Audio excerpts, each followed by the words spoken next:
আসসালামু আলাইকুম রহমতুল্লাহ। আমরা এখন কথা বলবো হিজামা নিয়ে। হিজামা যেটা আমরা আমাদের এই সাধারণত সিঙ্গা নামে আমরা অনেকে চিনি। এটা মূলত হুজুর সাল্লাহ সাল্লামের আমল থেকে হিজামা পদ্ধতি চালু হয়েছে। হিজামা একটি চিকিৎসা পদ্ধতি। এটা হুজুর সাল্লাহ সাল্লাম নিজে হিজামা করিয়েছেন এবং উম্মদেরকে হিজামার জন্য উৎসাহিত করেছেন। বেশ কয়েকটা সহিহ হাদিসে এই বিষয়ে বর্ণনা আছে। তো হিজামা একটা ছোট আকারের সার্জিক্যাল চিকিৎসা, যেখানে নেগেটিভ সাংশনের মাধ্যমে শরীর থেকে রোগ তৈরি করে এমন জিনিস, যেমন টক্সিন, রোগের কারণে তৈরি হওয়া জিনিসগুলো শুষে বের করে আনা হয়। এরকম একটা কাপ বসানো হয়।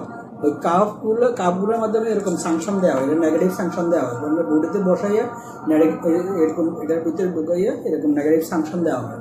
এরকম সাংশন দেওয়ার মাধ্যমে কী হয়, এখানে যে শরীরের মধ্যে যে টক্সিন থাকে, মানুষের বিষাক্ত রস থাকে, এর পরবর্তীতে আপনার মাংসপেশির রক্ত প্রবাহ দ্রুততর হয়, পেশি, চামড়া, ত্বক ও শরীরের বিভিন্ন অর্গান সমূহের কার্যকারিতা বৃদ্ধি পায় হিজামার মাধ্যমে।